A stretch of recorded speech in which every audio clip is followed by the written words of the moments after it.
She was a mother of 4. She stood just 5 feet tall, and she became one of the most brutal and innovative criminals in modern history, ordering over 200 murders and building a drug empire that dwarfed the mafia. This is the true terrifying story of the woman they called the godmother.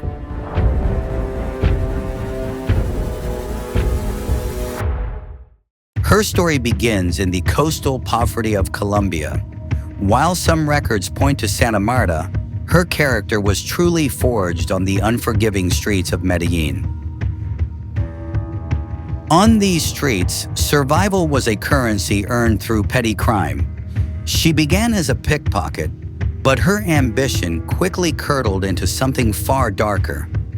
According to accounts from her former lover, at the age of just 11, she helped kidnap a boy from a wealthy neighborhood.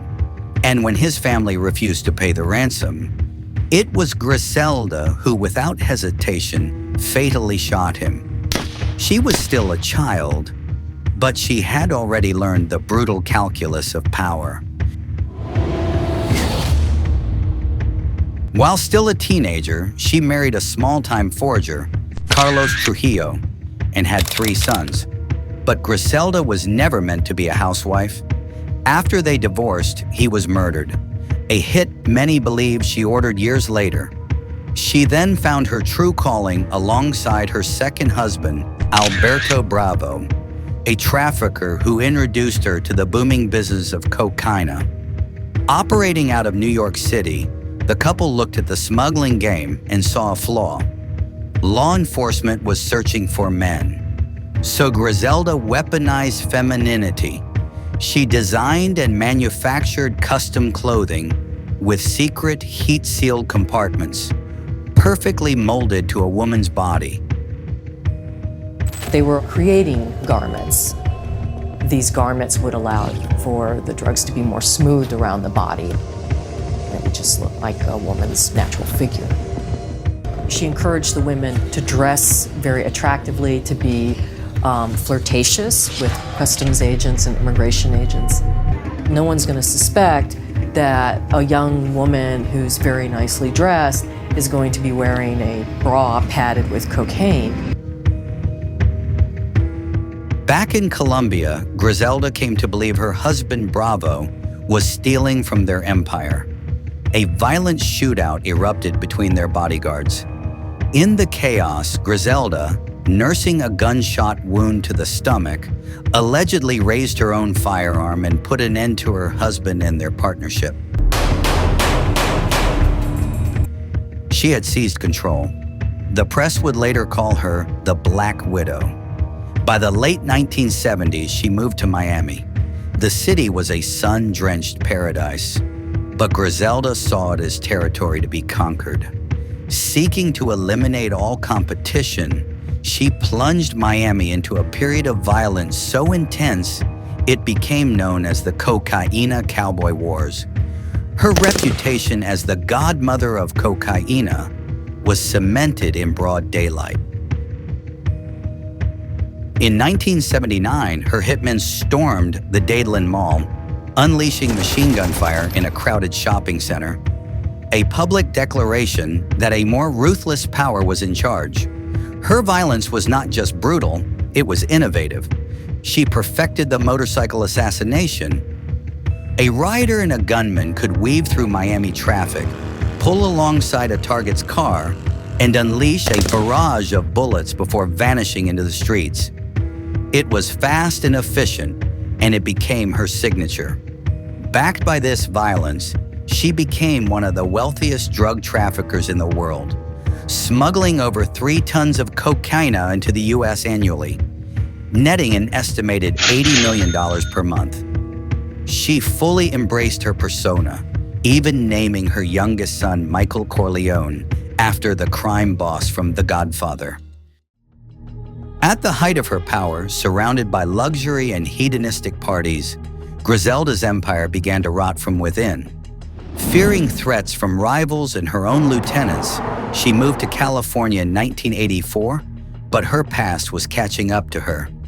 In 1985, she was finally arrested and taken to New York to face those old drug charges from 1975. She was found guilty and sentenced to 15 years in prison, but she simply continued to run her empire from behind bars.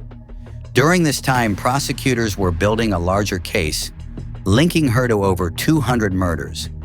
In 1994, they found their star witness, one of her most trusted hitmen, Jorge Rivi Ayala.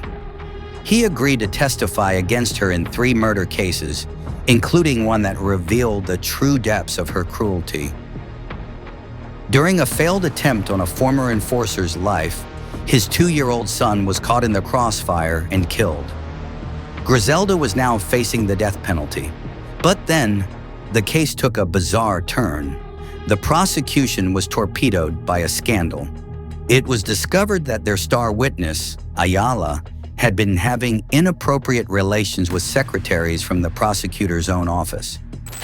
There was a problem with Jorge Ayala, who was our star witness against her #1 hitman, who became romantically involved with one of the secretaries at the state attorney's office.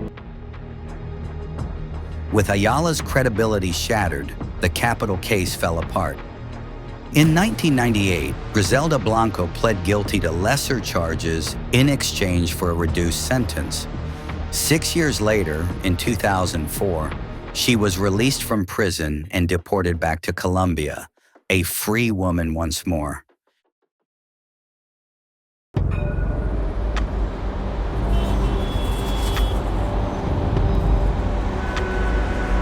For a time, it seemed the godmother had gotten away with it all.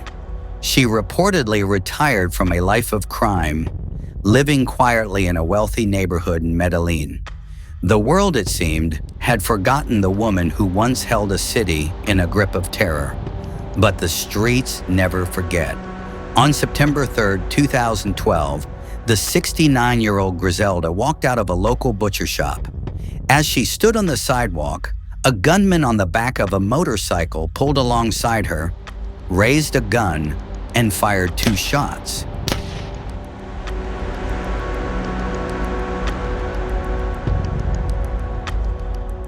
She was killed in the exact same manner she had perfected to build her empire.